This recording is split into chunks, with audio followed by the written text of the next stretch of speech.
to the Fantasy Footballers Podcast with your hosts, Andy Holloway, Jason Moore, and Mike Wright.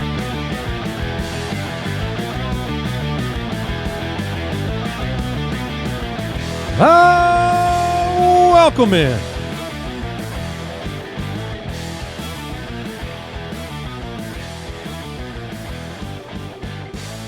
The Fantasy Footballers back with you. Mike Wright, Jason Moore, Andy Holloway. Thursday, April 30th. What, Mike?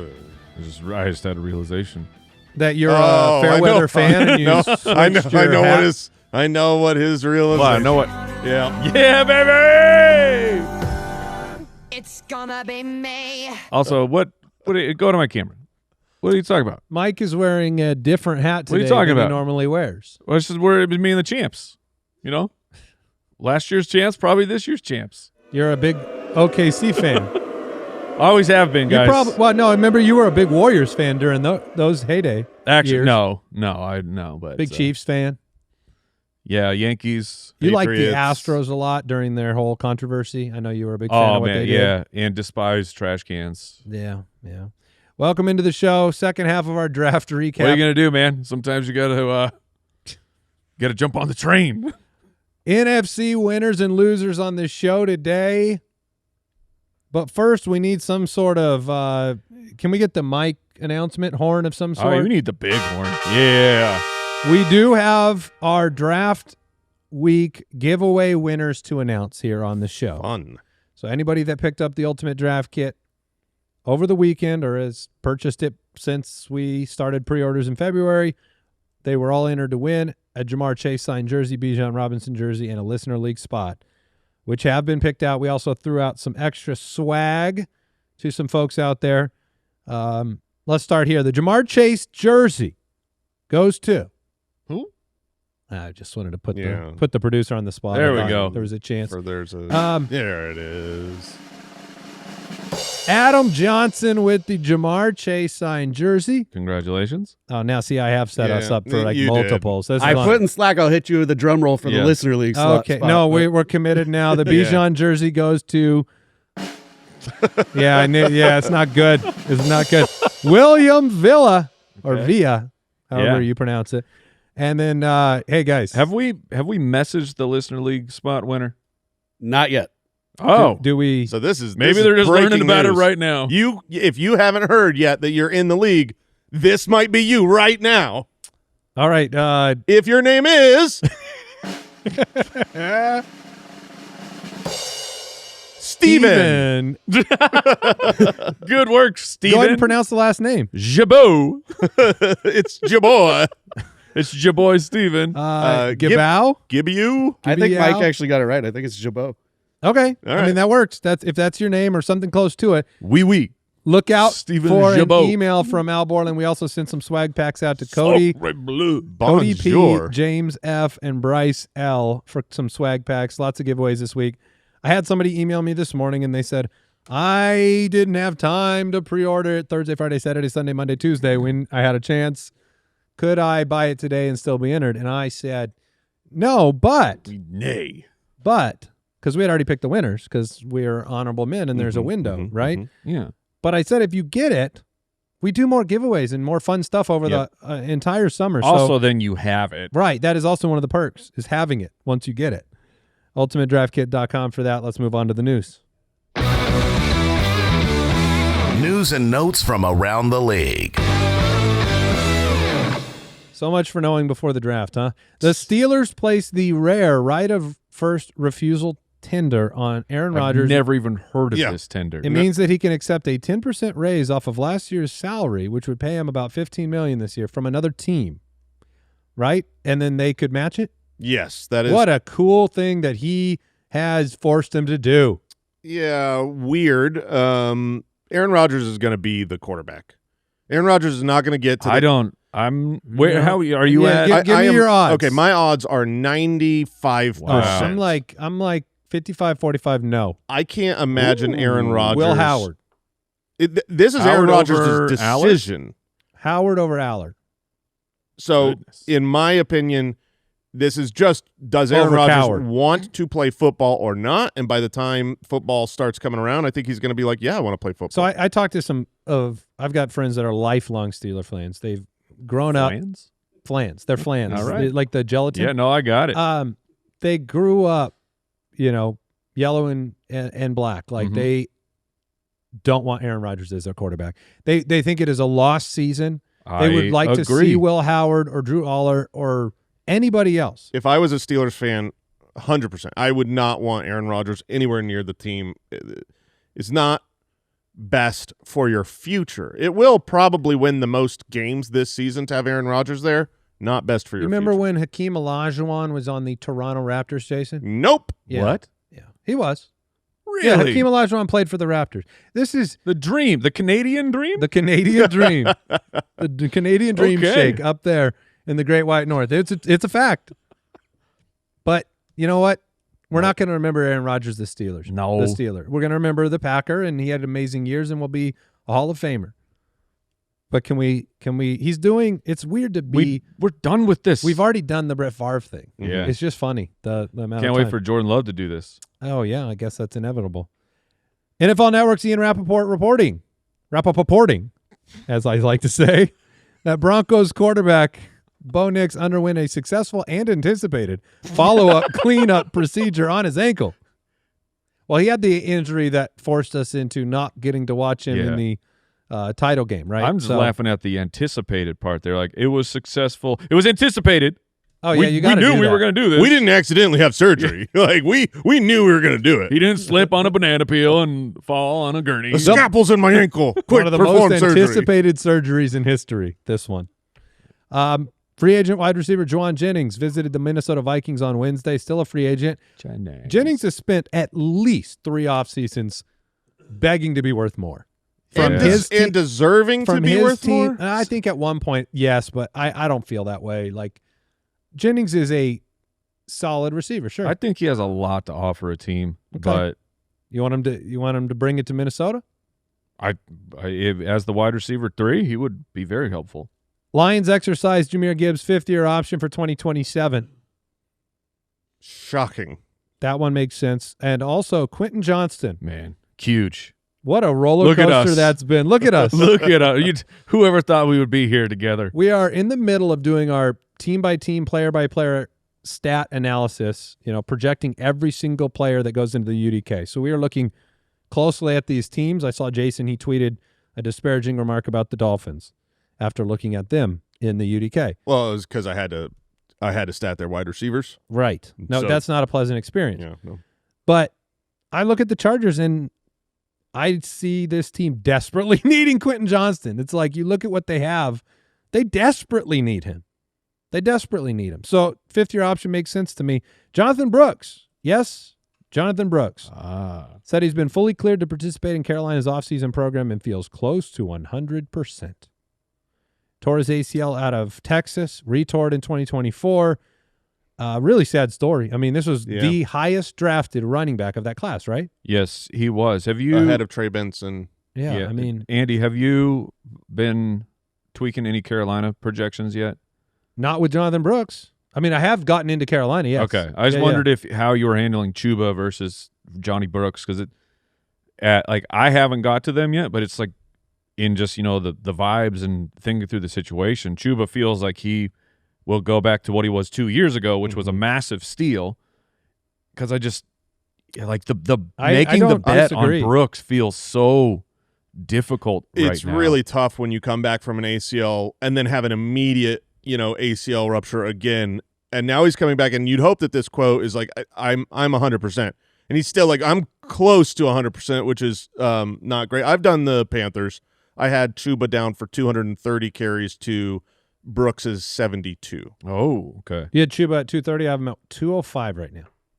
But I also spread the ball to A.J. Dillon's on that roster now. Yeah. Trevor Etienne, rookie last year, had 20 opportunities. He could get more this year. And Jonathan Brooks, it's really hard to expect much from him, but it would be nice to see him on the field, I think. Yeah, I mean, this is one of the think about this. We're doing rookie drafts all over the place right now around the office. We're doing real rookie drafts, and you get to all these, over the place. You get to these places in the corner, in the third, bathroom, over the world, in the middle of the second, where just the floor drops out, and you're just guessing. middle of the second. I was being late kind. first. Into Late the first, yes. At about 112, where I was picking. But what pick would you say, you know what, I would rather take a shot on Jonathan Brooks if I could basically draft him here, this version, right, okay. trade what pick right now in your rookie picks to go acquire Jonathan Brooks? I don't think he would go ahead of Adam Randall or Mike Washington. He would for me. Okay. I'd be willing Middle to, of the second? Like I'll do a second rounder for Jonathan Brooks. So you would go make that trade just it's to super. It's real volatile of can Jonathan Brooks ever come back? This is just because of draft capital and talent. Yeah, and age. He's still very young. I mean, he's I think he's younger than some of these running backs you'll be drafting as a rookie this year. And how old are his knees? 72. Okay. I don't think we have any other news, so let's just jump right in. We got the entire NFC to get through today. It's time. Hey, rookie. Welcome to the NFL. Turns out the Cardinals play in the NFC, and we're starting with the NFC West, which means our 3-14 Cardinals are the first team we'll get to talk about. Huzzah! We shared a lot of information on our opinions of the Jeremiah Love pick on the last episode. I know it was the AFC, but so many big storylines were out of the NFC, and we are the Cardinals fans. So we kind of launched the show. If you want more details, I don't think we'll rehash the contract situation and all that. Well, just suffice to say, the Cardinals are so freaking stupid, and it is. We weren't talking about it. You just rehashed it. I just recapped it. Oh, much different. Just they're stupid. A recap is more brief than a rehash. The details are on the last episode. Cap goes on the top. The Cardinals drafted the player projected to be the #1 rookie pick, and them drafting him didn't change that. Correct. Jeremiah Love is still the #1 pick. I think in the majority of I would not mind if somebody wanted to take Carnell Tate. Sure. It's not happening where I'm watching drafts, but Love. I don't think that is historically. You look back at rookie drafts and how stupid we are half the time. I don't think that is. If you're a team that's completely flush at running back, I don't think Tate is a bad pick. Right. And like, I don't know what just nasty bad karma Tyler Algier has. Let's say that he prayer for him. Gets drafted by the Falcons. Oh, Tyler. Day 3 pick breaks their record, their rookie record for rushing. Over 1,000 yards. And they're like, yeah, but we got a chance to get Bijan. Oh, what is the lights doing? It's like we're in a matching the vibe. Oh, and you're like, oh, well, that sucks, man. I get it, though. It's Bijan. Don't worry. This will never happen to you. One day I'll be a real boy. Gets paid to be a starter. We get reports that Algier's like, yo, what the heck, man? I was brought here to be the starter. And then the Cardinals were like, no, because we can get Jeremiah Love. So Algier's the biggest loser. It sucks. I feel bad for that guy because I think he really deserved his chance. And for fantasy, Algier he'll do some of the stuff they did to Bijan and he's stealing touchdowns. The Arizona Cardinals, because he's good. The Arizona Cardinals could have had no question that whether or not they would be able to draft Jeremiah Love at 3. There's no the Jets aren't doing that with Breece Hall, who they've got on the franchise, and Mendoza's 1. So it's like, this is not like, oh, you couldn't see this coming before you signed Tyler Algier. That is a very valid point. You guys are so stupid. That's because they didn't really have this plan. Well, someone their plan was to earlier. trade him. They didn't get what they wanted because nobody bent because nobody else wants to draft a running back at 3. All right. Yeah. But from a fantasy perspective, I think Algier and Connor, both massive losers. Yeah. Jeremiah Love will be the bell cow. You don't draft a running back at 3 and not let him do that. Algier could steal some touchdowns, like you said, but I think Love will have 200-plus opportunities. Agreed. I would say rookie year Jeremiah Love is going to be a disappointment. I believe fantasy-wise, where he's drafted, he'll be a slight disappointment. It is not a bad landing spot destination going forward. They don't have as bad an offensive line as like the Raiders with Genty last year. Are you thinking a Genty level disappointment? Yeah, very similar. I mean, Gentry was the Like running that? back 12 last year, Yeah, but still was definitely a He disappointment. was not a good pick. I think so. I mean, right now I expect Jeremiah Love to end up in my rankings at like running back 15. Okay. Like a running back not 2. top 12. So- Yeah. I know we don't like the team and we don't think they'll win.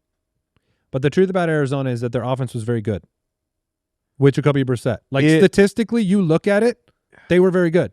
They were ninth. They were ninth. In total totality, offense, in yes. totality, yes, their actual EPA and everything like that was really, really if you bad. look at that offense, they have every piece you could want to dominate. Well, and They the nice have Harrison and Wilson. Wilson, who went crazy last year. Right. They have the best tight end in the league in McBride. They have now a number 3 overall pick, the highest paid running back in the league. They have a lot of weapons on that team. It's just wild to me that it's like they just need to figure out the play call, the passer. They also did not in any way, shape, or form this offseason address their defense at all. Which is great for fantasy. It's great for fantasy. They didn't do it in the free agent market. They really didn't even do it in the draft. I mean, they went Jeremiah Love, then a guard, then Carson Beck. And so this is still going to be a team that is going – if you want to win a game, you're going to have to and they have score LaFleur. 30. They have a play caller that people believe in and trust in. You saw the difference in the offensive play of Jacksonville last year. Jacksonville was a bottom-dwelling team. Yeah, this isn't – I don't think this is a bad landing spot for Jeremiah Love. My issue, and the reason why I say in redraft year 1 it'll be disappointing, I do think that the James Conner and Tyler Algier combo will be involved. They I will wonder if Connor get goal line. They will gets get traded. receptions. That'd be great for Connor. For Connor, he should be traded. Yeah, for the team. And Andy, just to point it out even further, 2024, the Arizona Cardinals had 42 total touchdowns. Last year, they only had 40. Like, this was a team that was getting destroyed, so they couldn't run, so they were No, throwing. they couldn't run at all. They were fourth-string running So backs. they were very successful in giving us fantasy points and getting yards and things like that. But as like a truly effective offense, I don't think they were. And there's a good chance at the end of the season we're going to see rookie Carson Beck, 3rd rounder, running this offense, which will not be good for fantasy. So multiple things here. I hated that pick. Like as someone who you're like, yeah, I've said I don't want to be a fan of the Cardinals. I'm not really. It just like try to pull me back in. I think this is a waste of a pick because the highest odds are next year you're very high up in the draft. You won't know does Carson Beck have it because by the time you put him in, it will just be like towards the end of the year and you're playing against other teams where people are giving up. So I hated the pick. I also hate that you like if you're in a super flex rookie draft, you have to think about it because you're like, hey, what if I'm wrong? What if the NFL is wrong and not taking Carson Beck higher? And he's good. There's a hive of people who believe he is, and because the situation is he's solid. now 3 or 4 in Superflex quarterback rankings because you're going to have Simpson, you're going to have Mendoza. Should he be 2? I mean, Probably we'll not. get to the No. Rams, but I Okay. don't think so. I would not take him Because over Ty Simpson is an injury away, or years away. I think 2 years Probably. at minimum. And it's like Carson Well, Beck should at least try I to don't play think he's this getting year. snaps this year, unless something Beck- changed with the depth chart. I think Arizona will play Jacoby and they'll play Minshew before Okay. they play back. But well, their draft, to sum up the entirety of their draft in their offseason, the Cardinals are the highest odds for Vegas to get the number 1 pick next year. So they're not expected to do good things. it's amazing when like you took your shot at Miami, who by the way they weren't a good team. You took your shot at them on Twitter, Mhm. and everybody attacks you like you think the Cardinals will be better than them. We are not appealing to. There is zero pride left on that front. I think you were just sharing your opinion, especially through the fantasy lens. It was of- genuinely just for fantasy. I mean, of Miami, and so look, Miami's the 2nd highest odds for the number 1 pick. So there are a bunch of bad teams. We'll talk about them. San Francisco, 12-5. They go. Well, they didn't have a first, so they spent their 2nd round pick on not Denzel Boston, who was sitting there, right? they could have. But Dazon Stribling. And they would have taken him with their 1st round pick. They said that, but they traded back into the second. Oh, we'll take him. We'll take him earlier than you could even believe. Which they still did. They still took him. They traded trade back for number one, and then they drafted him higher than anyone would have believed. DeJon Stribling is a really fascinating guy for dynasty leagues. I'm watching him go in the third round of rookie drafts. He went third round of ours. Yeah, I mean at the 302. That's unacceptable. A second round running back. I get that wide receiver. We dunked. Yeah, thank you. We dunked on the 49ers. They have a history of failing with their day 2 skill position picks. That's just an objective fact over the last several years.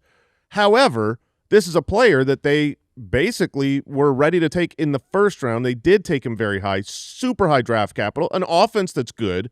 And because the draft community and the big board community was not really up on Stribling, like maybe we should have been, because we weren't earlier, we aren't now. And that's a mistake. I stand by that position. You stand by Vehemently. that he is not good enough to be. When the 49ers have reached for players, they don't work out on the field. And so they reach for a player that nobody has a consensus belief in, and they take him early, and we're supposed to believe in him. I'm not going to go to that place. I don't see the depth chart showing me that. Let me tell you a story about they have Pearsall. Jalen Polk. Sure. Yeah, Second round pick by the New England believe Patriots who lasted about 5 seconds. Yeah, I just don't believe. This is a team that wants to win a Super Bowl. I don't see this rookie in the second round that He's should have fast. gone in the fourth round contributing more than a handful of catches on the year. They have Pearsall, Evans, Kirk. I have a different opinion than you on that one. It's just simply the one of the greatest signals for success, as much as for other teams, as sure from only other teams. Yes, is draft capital. I mean, that is pretty much if you were to do all your rookie drafts with nothing but draft capital, you just take whoever was taken highest, and you're going to do all right. It's kind of like auto drafting in with your ADP in your fantasy football league. Oh, that sucks. That's why you believed in Golden all last year. It's why I took him, and that's not going to work sometimes. But a lot of things don't work. I mean, you're just trying to make the bets that are 60% odds, and usually higher draft picks perform. All right, more, now do get Kalen longer Black. leashes. I say I'm with you, Jason. If I'm in the third round of my rookie draft, I'll take Stribling there, but I'm more on Andy's side of like there's guys drafted after him that I prefer to take the shot on. And Kalen Black, third round running back from the San Francisco 49ers, were here yet again for I don't know how many years in a row, and prepared to be fooled by it. I had the 212. I have Christian McCaffrey in our Dynasty League. I took Kalen Black. I took him over Stribling because like I'm going to take a chance that I have the 49ers insurance running back. I know that will not be correct. No, it'll be Jordan James this year, most likely. Could be, but or maybe it's Garendo again. I mean, they go through 4 a year. So yeah. I picked him up. He's 24 and a half years old. Prepared for it to be wrong. Kalen Black is so bizarre. He was not invited to the combine. Not invited to the combine, and yet, what do we got? 7? 10? 10 teams he did a top 30 visit for. I want that agent. Yeah, I mean, doing good work. So The San Francisco 49ers have drafted over the last 5 years Trey Sermon in the third round, Elijah Mitchell in the sixth, That one worked, Tyrion Davis-Price in the third, Isaac Garendo in the fourth, and now Jordan James was the fifth round pick last year. Now Kalen Black in the third. Who was Elijah Mitchell worked, but he wasn't above ADP like expectation at all. He was a 6th round steal. No, I mean when you look at reaches, both of these offensive players this year were massive reaches over where they were expected to go in the draft. They could have gone probably rounds later. Kyle, who was the one of the OGs? It was where we got all the reports. Kyle Shanahan is pounding the table for somebody that they wanted has to draft this running back, and then they got drafted, and we never heard from him again. I mean, Tyrion Davis-Price was one of them for sure. Yeah, there's been a lot. I don't believe anything. They'll be a good team, but the one thing about San Francisco is that while they draft players in the wrong spots and miss on them, they also have it's ironic because you're saying, look, the statistics say your draft capital associates with success, which it does broadly. not nuanced necessarily, but broadly. It's 100% fact. Joe Williams. But they don't give a Yes. crap about where the player's been drafted. Yeah. They can draft Trey Sermon in the 3rd, and if Elijah Mitchell has 2 better practices, that's their loyalty all of a sudden. That is legitimately true with the San Francisco 49ers. That is a point that can't be argued against. I mean, look at Brock Purdy. He was Mr. Irrelevant, the last pick in the draft. They're like, you're the better player, you're up. And so if these guys are better, they'll play. That's where it's ironic, because I have that same opinion, but more on the Kalen Black side. Because I just don't think Kalen Black's a good running back at all. He was productive. Was he the best running back on his team? No, he wasn't the more productive of the two, but he was, and he's athletic. Joe Williams, man. I remember Joe Williams. Yeah. 4th round of Shanny's first draft. All right, we're taking a break. We're talking Rams.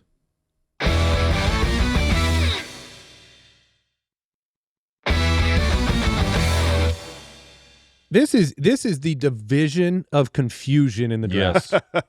Yes. So, like I said, the Cardinals were done a favor by San Francisco, in my opinion, spending picks that it was. If you like these guys, just take them later. Yeah, I agree. And then the Rams blew everybody's mind, including, I think, their head coach, who, you can read it however you want. I watched press conferences from previous years. I watched this one. Either he was constipated or he didn't like the pick. Ty Simpson goes 13 overall to a team that was a eyelash from the Super Bowl. Shocking to me when, like, Mekhi Lemon's there to be taken. When you talk about they might trade or get rid of Devontae Adams this offseason, I couldn't believe, like, we all picked Mekhi Lemon to the Rams.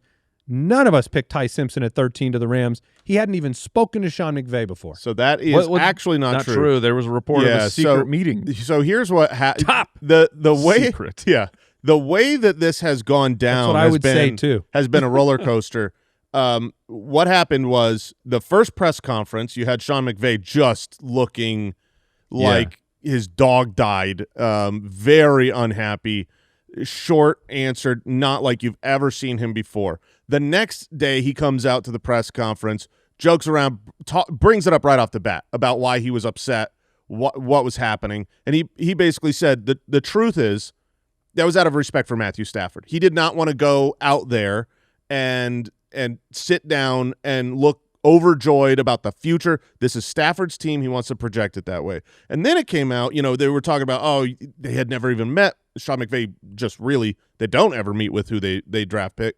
Then Ty Simpson had an interview where he's talking about he was told from the Rams a lot about this. He was given a script of how to behave and what to say and what to not say. Oh, I didn't read that. And then he had to keep everything under wraps about any of their meetings. They had the secret meetings with McVay. So this was at first I thought this was a very GM over head coach situation. I don't believe that to be the case anymore. I think they were in sync and they're looking at the future of this franchise. They don't usually have a pick. I mean, they don't usually have a pick in the first round anyways, but let alone at the 13th spot.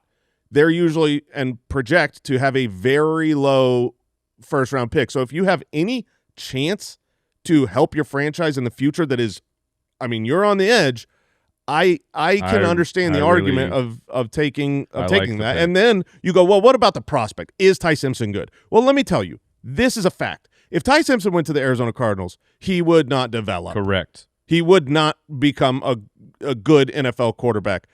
If Ty Simpson gets to sit for 2 years behind Matthew Stafford and get trained by Sean McVay, I'll bet he ends up being a pretty good quarterback. That's my opinion.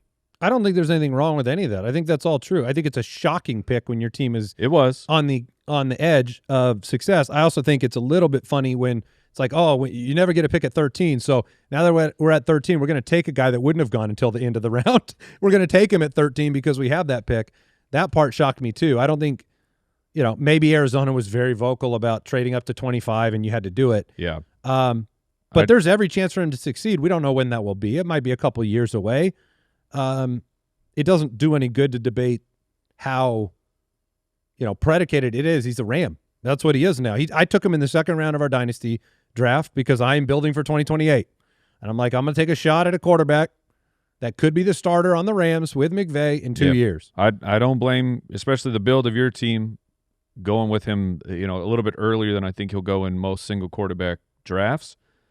I really like the pick, and the Aaron Rodgers stuff we just read at the top of this show, where the team is being held ransom by an old busted quarterback, is they know the time of Stafford is coming to an end sooner than later. Be prepared for it. This is, to me, it's like, this is nothing like Kirk Cousins getting the bag of money and then them drafting Michael Penix. It's nothing. This like is that. more like the Jordan Love move. This is where, that did piss off Aaron Rodgers, but look where the Green Bay Packers are now because of that. Okay, but here's the counter argument to that, and I think where Andy's saying this is a bad draft. This is a very similar situation to what happened with Jordan Love, Aaron Rodgers. You literally have the MVP this year in Matthew Stafford. You're close to a championship, right? Yeah. If you rewind the tape to 2020, we can say, well, Jordan Love was a good pick. That would help their franchise. They're good. But maybe they win the Super in Bowl. 2020, they were in the agree. championship game, and they were a hair away from winning that, and they passed on T. Higgins in that draft to get Jordan Love. You telling me that maybe you don't win that if you ended up with T. Higgins like Mekhi Lemon? Yeah, and you still have to, like, I know McVay, he's not necessarily going to be a miracle worker for everybody at quarterback. Like, what's the ceiling for Ty Simpson in reality? Is this pick going to look more like the Michael Penix pick, or is it going to look, or Kenny Pickett, or somebody in the first round that just didn't develop, or is it going to be the future of your franchise? That's where I think people debated whether Simpson was worth. If everybody believed in Simpson, he would have gone in the top 5. Right. So that's where it's going to be interesting from a fantasy perspective. I bet they all believe in Ty Simpson now. Yeah. All those teams that like the Cardinals, like, wait, McVay, you like him that much? Oh, crap. Fantasy losers of this draft is the insanely deep and now probably useless tight end room that has Colby Parkinson, who scored 5 times last year, Tyler Higbee, who came back from injury, Terrence Ferguson, who they drafted and believe in. Davis Allen has flashed. Now they draft Max Clare in the second round. They live for tight ends. And he's a good tight end. Max Clare is like a good tight end. Betts is very excited for, or was at least very excited for him. What a terrible landing spot. Good for the Rams, a good pick, a good player, but I don't know how they're going to use all 5 of these tight ends. Well, there's Tyler Higbee retirement rumors floating around. So I mean, like, maybe not this year. And then what's the contract situation for, like, Colby Parkinson? Parkinson just got a big contract. Did like he? 2 years. I mean, I guess it was 2 years felt like ago. he was on the – Kyle, is he on the last year?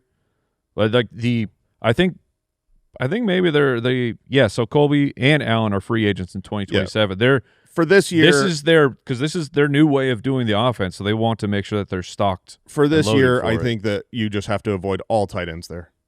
Yes, I think that's – they didn't do anything at wide receiver. So if you want to talk about fantasy winners, there you go. Devontae Adams is still on this roster. Yeah, and he'll catch a bunch of touchdowns. Seattle, they did it. They spent the first-round pick on Jadarian Price. Wild. As expected. Jardian's in the first. He was a very popular pick to there. Andy, you believe that they would do it. I say wild of a first-round pick on a running back with that level of production is that level of production has not. That's crazy. The one to thing me. I'll say is that unanimously from pretty much the jump until the day of the draft, it was pretty unanimous that Price was the number 2 prospect in this entire draft. Yeah, in the mock draft world, yes. Well, not just in our world, but in the NFL world. Like, there wasn't a move for Emmett Johnson or Jonah Coleman to pass him. It was pretty unanimous from people's perspectives that Price was the second best talent. I think that's what pushed him. Not that he was the second best, but the gap between him and everyone else is what pushed him up into the first. Whereas, like, if we don't get him, we don't see a player that can come in and be in a really important role for our team. Yeah. Should have drafted Jonah Coleman. Yeah, you and me agree. However, for fantasy purposes, this is an incredibly important pick. The Seahawks, Charbonnet is not going to be ready week 1. Charbonnet will most likely be starting on the pup. It might be the end of the year before he's – I projected him for 8 games played. Yeah, so you're talking about a team that wants to run the ball, that's successful, literally Super Bowl champions coming in, and so – that's what you got to do. It's a great pick. He is going to get the rock a lot. And he doesn't even have to succeed in order to get the rock more and more and more. We saw that with Charbonnet. They'll say, we are committed to handing this ball off. Yeah, I mean, Charbonnet is a fantasy loser from the draft with Price being drafted there. Emmanuel Wilson, the free agent acquisition, a loser in the draft. You know, Jadarian Price is a winner. You know, the fantasy community that needs a relevant rookie to step up to the plate. If you draft him, you're going to get snaps, and that's pretty much what you can say about that. Big winner here, Eli Lilly. Jardiance in the first. I think the comp to Josh Jacobs is perfect for what we saw. Limited Josh Jacobs. I mean, he was the last one that has had under 700 receiving or rushing yards in a final season and then get drafted that high. I think that comp's perfect. I think Price is a great running back. I think he'll succeed there, especially because of how, you know, he's going into such a perfect situation. It's kind of the opposite of what Jeremiah Love has to do, where I feel like Love has to carry a lot of the responsibility for that offense now in Arizona. And I think Price just gets to go do his thing. He's got other players that can come in. They won't have Charbonnet right away, but George Holani will be getting snaps. At least Jacobs had a receiving profile, though. Oh, I know. There's no receiving profile here at all. I think, 5 catches or something. And but Price, I mean, jumped, and I think he's pretty locked in at the 105 in your rookie drafts. Yeah, for sure. Like, because Concepcion went to the Browns, you're like, and you would have to project it's going to take a little bit of time, even if KC does pan out to be a good player. I'd take him 105. The New York Giants did not end up spending the early picks that I had thought they would spend on offense with a Jordan Tyson or a Jeremiah Love who never fell to them. Instead, they went defense and offensive tackle, cornerback in the second, and their one offensive splash was Malachi Fields in the third round, who is a monster of a man. I hate this. You hate the pick? I hate it because this was the spot that I was using all of my willpower to get one of the bigger wide receivers, as in like the higher end guys.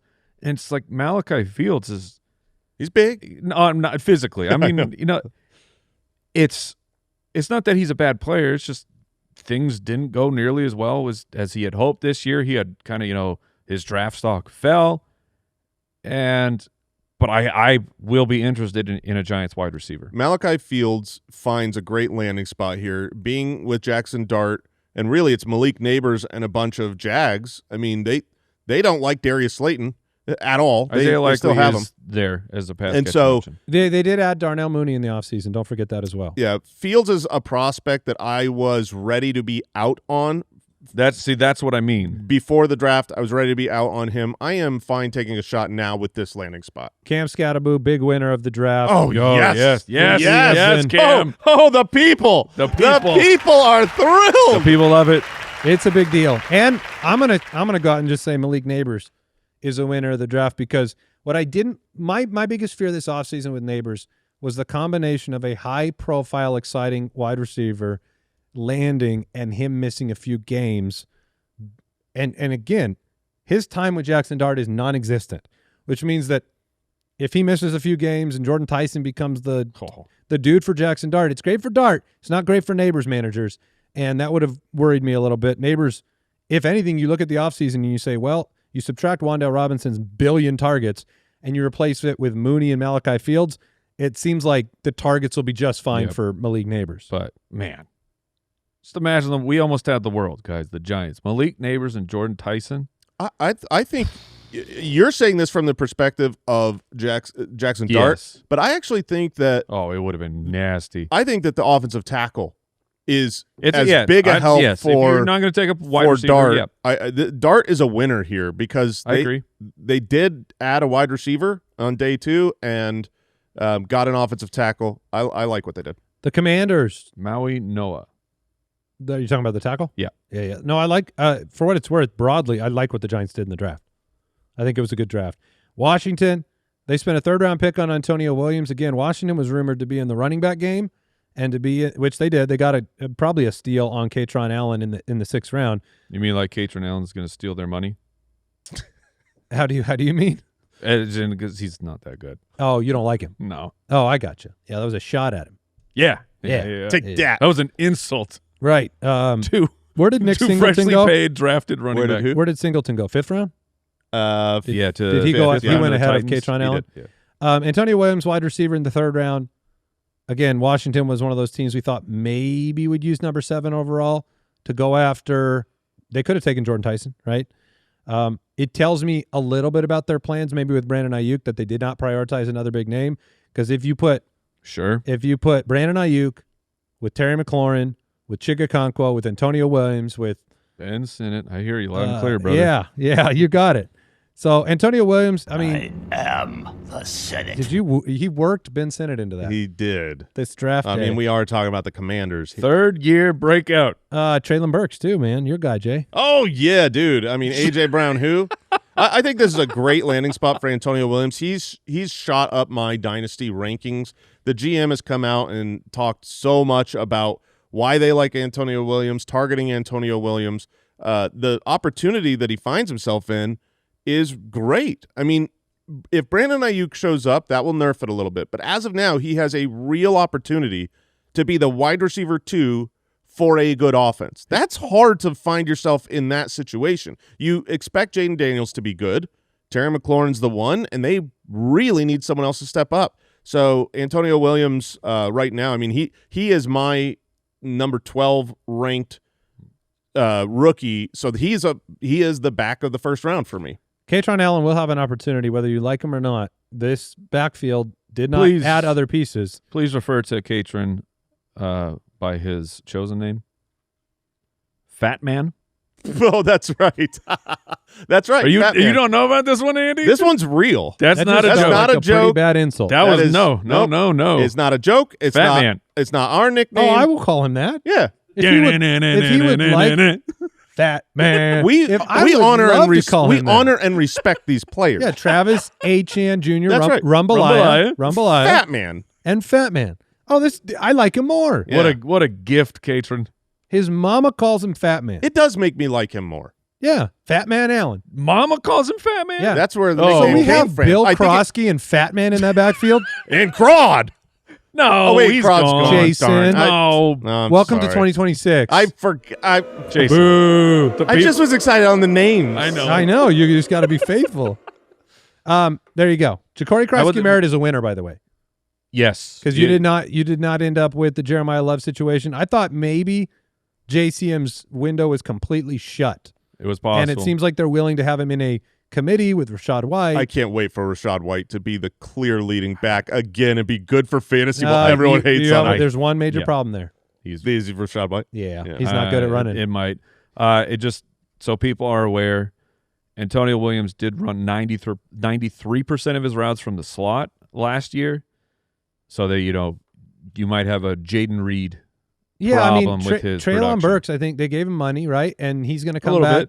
Jalen Lane's still on the roster. Van Jefferson, I think, is still on the roster. Can't cut that guy. Can't cut that guy. They did say goodbye to Debo, though, right? So Debo's gone. Wait, Debo, and nobody even knows if he's anywhere. Yeah, I haven't heard of PP is technically a free agent. I heard it too. What? It sounded Peep, like peep. I haven't heard of peep peep. Okay, sorry. Beep beep. What are you, the Roadrunner? Yeah, that's it. Dallas. Or did you hear PP? PP. They Yeah, heard Mike. PP. Oh, you Let had us a bunch of move children. Can't find Debo's PP. What? Anywhere. What? No, that's not what anyone said, Jason. Thank you. Oh, Thank look you. at that wall. Look at that Thank Magic you. Mike wall. Nobody came close to saying that. Oh, one of us did. One of us said it. You did. So there you go. Take a lap. Take a lap, Jason. The Dallas Cowboys. The Dallas Cowboys, they did. Put him on the wall, and we're done. Yeah, I mean, they went defense in this draft. The news. Which is bad news for fantasy. It If you want to is. say who's a fantasy loser, we are. Yeah, because Caleb Downs is awesome. Oh, I love him. And he's going to make Malachi Lawrence. a big difference on this defense. The only offensive stuff in this draft was really the news as to whether or not CeeDee Lamb or George Pickens was going to sign his franchise. all He the did weird- sign. He didn't. We talked about it last episode. He could end up holding out into know the what? season. More optimism when you didn't. Like, Mekhi Lemon went in the first round to Philadelphia. That made you say, well, there's a plan there. There wasn't a plan in these draft picks to replace George Pickens. I'll tell you that. Right. That is absolutely true. And Mekhi Lemon could never have gone there to the Eagles, their division mate, if the Cowboys hadn't not moved down. given them that pick. Speaking of the Eagles, Multiple years ago, you had Devontae Adams. No, or CeeDee Lamb. They drafted CeeDee Lamb when they didn't when they were on the clock. We weren't. This was still Cooper was still like the good version of Dallas, Amari Cooper. Yeah, we didn't think they would take CeeDee Lamb, and they said this is the best guy on our board. So I would believe that if they thought that highly of Mekhi Lemon, they would have just taken him. Yeah, they could have made the statement to George right there, and they didn't. Philadelphia did take Mekhi Lemon with the 20th overall pick, stealing him from the clutches of the Pittsburgh Steelers. And good for you, Mekhi. You don't have to go Will Howard, Drew Aller, Aaron Rodgers this thing. The first two picks, offensive weapons, Mekhi Lemon and Eli Stowers, both values, both could make instant impacts, although I would imagine those of you drafting Stowers in dynasty leagues will have to wait a year to get major production. Dallas Goedert was brought back and was very productive in this offense. I'd be shocked if they would just hand the reins to Stowers. But here we go. We got some actual weapons for a team that may lose A.J. Brown soon. I mean, that's what the signal here was. They are losing A.J. Brown. Like, that's what it said. They trade up to get a wide receiver in the first round after all of the – I don't even know if it's rumor. It's just reported that on June 1st there's a trade that's going to happen with the Patriots, TBD. But when you then go and grab Mekhi Lemon and Eli Stowers, it's like, oh, yeah, we see you are working on your offense post A.J. Brown. It's strange because, I mean, maybe this will be a minority opinion. I don't think you're a better offense with Mekhi Lemon and Eli Stowers than you are with A.J. Brown this year. So I think that'll be an interesting way when we're projecting Philadelphia for the fantasy output of Jalen Hurts in this offense, which struggled tremendously last year, was not a high pass volume offense. I think there will be a little bit of a transition period. Mekhi Lemon is certainly not built the same way that A.J. Brown is or to serve the same role. Stowers is a monster. We all love him. Dontavian Wicks had a 2-week window of being kind of maybe important. That is gone in Philadelphia. It's and Jalen Hurts benefits from at least adding more weapons, because if you just took A.J. Brown away, we'd be very scared about this. Yeah, offense. this is very good for Jalen Hurts and for dynasty version of Jalen Hurts as well, because Mekhi Lemon, Eli Stowers rookies, they will get better, and I think that those two are great players. So smart franchises draft great players. All right, we're going to take another break and jump into the NFC North.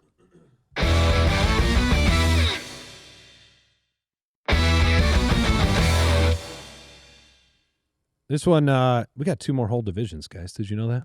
Well, we'll be able to go pretty quick on some of these. Well, how about the Lions? That's one of them. Start there. They didn't really do anything impactful. You could say Isaiah Pacheco was a fantasy winner. They didn't, Mike had picked Jadarian Price to Detroit as a surprise. They spent a 5th-round pick on a wide receiver. I think that means they feel really comfortable with Amon-Ra, Jameson Williams, and Isaac Tesla. And agreed. And we're moving on. Yeah, they did get a tackle with their first pick, which is whoa, that one scared me. Yeah, because you're not the one pushing the button for once. It was also like it's terrible, 15 awful seconds after I said Tesla. Yeah, I was giving you time to do the right thing. And that was But yeah, they have. I got scared too, Mike. I got places on me that are tight that shouldn't be tight. Speaking of Debo. Yeah. Anyways, their offensive line has gotten worse from the incredible offensive line of the last, of a couple years ago. But 1st-round pick on a tackle is good. Minnesota did not end up drafting a running back where we thought they might. In fact, they had back-to-back picks where we were almost certain that Jonah Coleman would be a Minnesota Viking. Third. They brought out 5 top 30 visits for running backs, and usually nope. More. Nope. No what? Oh, no, I was saying nope to each one of the visits. Oh, Yeah. I thought I was saying something Yeah, incorrect. I did too. Nope. No. Yeah, I got it right. 5. Yeah, there you go. But usually that's like an 80% clip to take a running back well before they did. They wait until the 6th round, and they got Claiborne there. So, yeah, Aaron Jones, Jordan Mason, fantasy winners, moving on. Green Bay, Moving on. Now, Green Bay, I mean, it was cornerback, defensive tackle, defensive end, center, cornerback. Again, pretty good endorsement of Matthew Golden and Christian Watson on this offense. You didn't spend anything on any more wide receivers, yet you lost Wicks and Dobbs. Yeah, I mean, it's great news for the existing wide receiver core and an opportunity for Matthew Golden to prove that he is who they wanted him to be. And for Christian Watson to finally be a one in this offense. Yeah. And for, Marshawn Lloyd to step up and be a relevant committee back.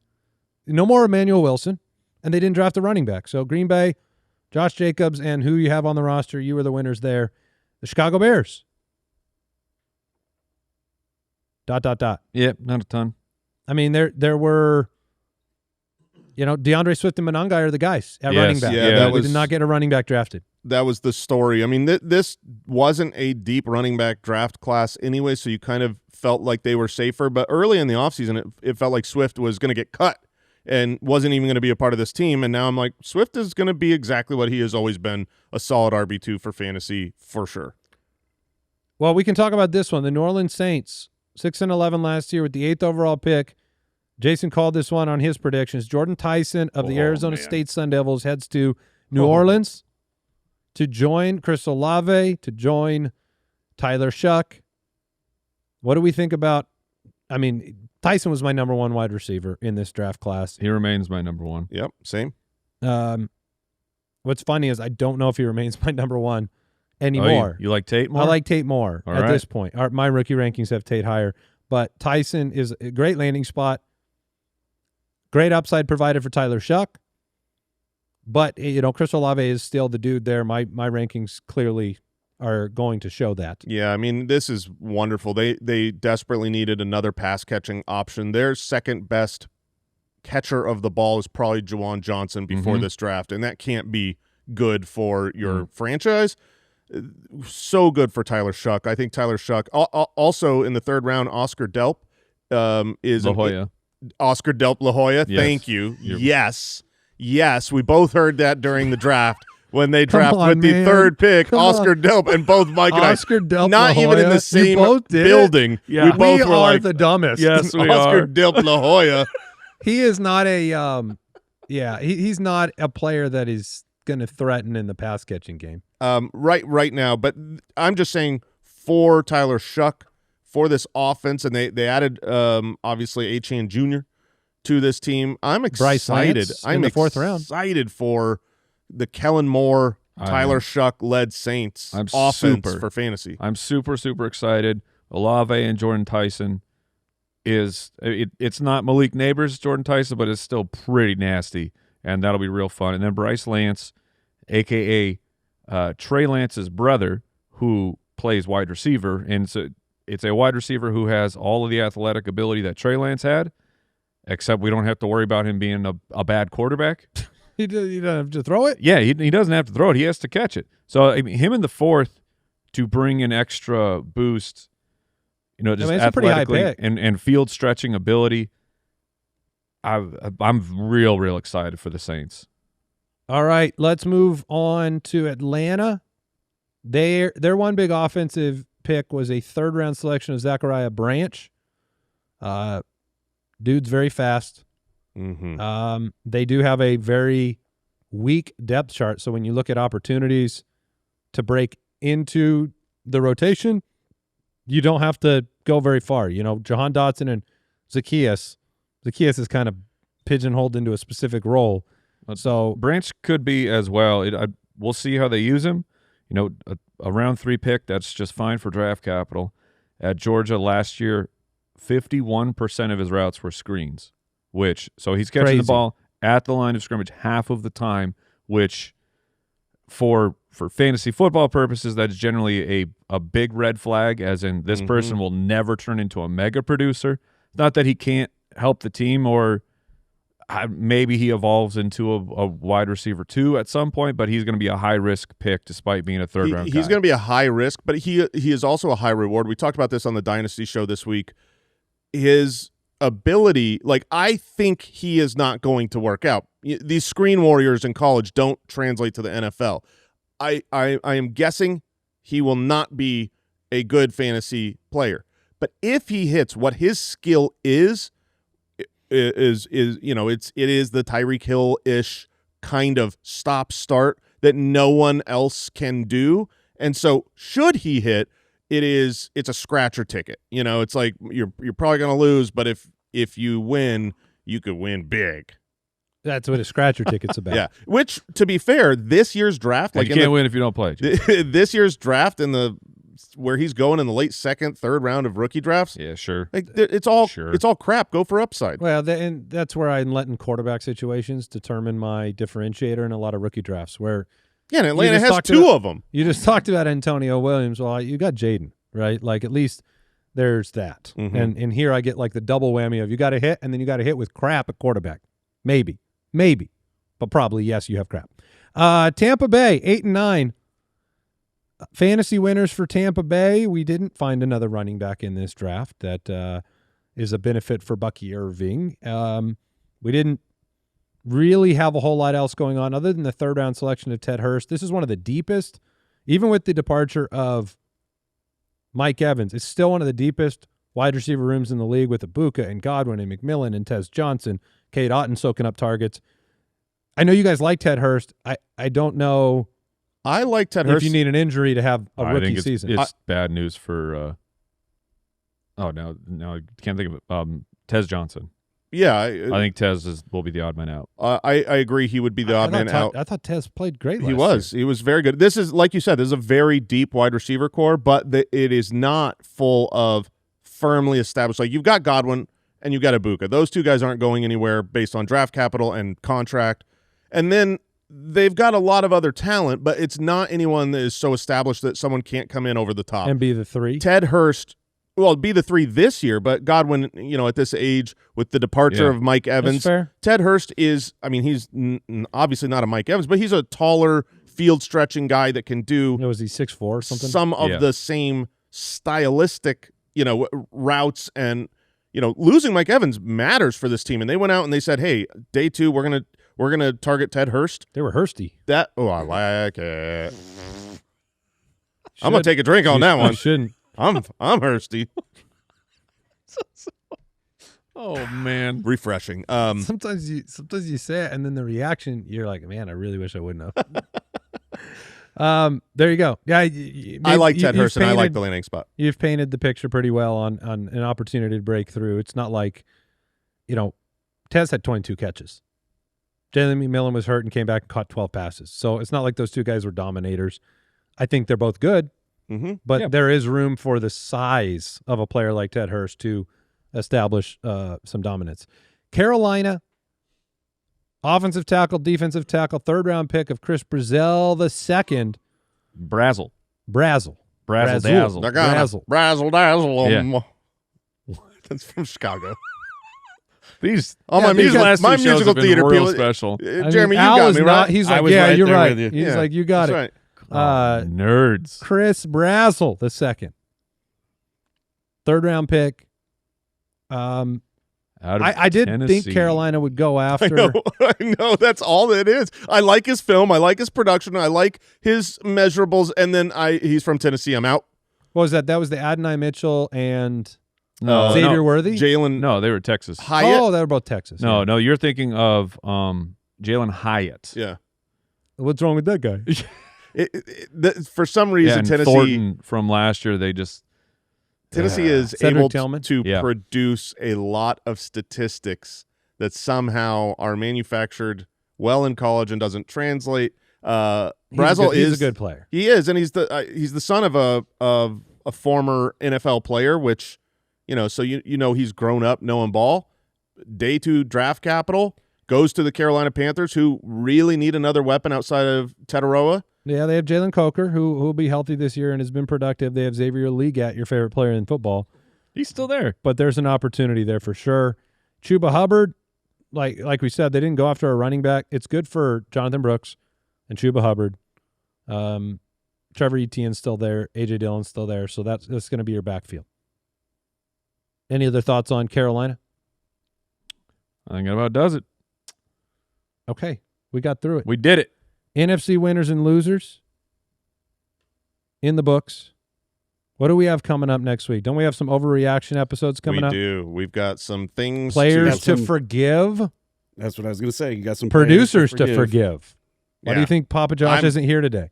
We're not ready. Yeah, I have not. We're not forgiven ready Papa to Josh. forgive him. He's certainly not on vacation with his family. Something he did. We went golfing today. We did. You got back on the course. People, I don't know why I didn't open with that. You found the other half of your putter on hole 9. Yes. Like he pulled it out of his bag. I was like trying to put a club in my bag, and I was like, "What is blocking this?" And then I reached in, and the other half of my putter was in the there. long half. As Yeah, we the call shaft. It. The shaft of the putter. And then you left it like on the ground by some bird feathers, so it Well, looked like you had there it killed is. him. When we Did you rolled see up, that? We left it for you guys. yeah, we rolled up and we were like, someone murdered a Yes, bird. Exactly. Yes. That's what. That We is wanted what you to I believe did. that. We wanted you to see that I murdered a bird. You had a good time? I had a better time. Adjusted not, expectations? Not statistically. I had a better time emotionally. I had fun good. golfing with you. Yeah, That's good. that's good. You know, we've had quite a few people reach out since we've started. I will say this. The you know, thing because that- we're golfers now. yeah, Right. total golfer. Which, by the way, Mike came out today for the first time. And how long has it been since you golfed? Pre-pandemic. Pre-pandemic, he played great. better than all of us. Or so I've been told. I was not in his foursome, but they're all bragging on it. Unfortunately, I was, It- and he played great. And how'd you play You out? did all right. I did not play well. This is what's unfortunate. Like, we had a bet last week and about me versus you, and we both played pretty poorly. Yep. And I played the same this week I did last week, but you played just Much worse. terrible. I would Yeah. have And that- smoked you. and that's- Apparently, I'm really motivated Wait. by $100 bills. Hold on. Hold on. Your whole story right there was you played equally bad. exactly, Andy. But you would have smoked him, Smoked him. if he had just played worse than yes, you. like he did this week. Is that too much to ask? I don't know. I don't know what it is. I don't know what we do on the golf course, but it's getting hotter in Arizona, so who knows if we'll keep doing Yeah, it. we're running Get out out there of at time. 4 a.m. All right, that'll do it for today's episode of the Fantasy Footballers Podcast. We appreciate each and every one of you, the Foot Clan out there from jointhefoot.com that support this podcast and keep us going. We will be back very soon. Take care. Goodbye. Thank you for listening to another episode of the Fantasy Footballers Podcast. Join our fantasy football community on jointhefoot.com and follow us on Twitter @TheFFBallers.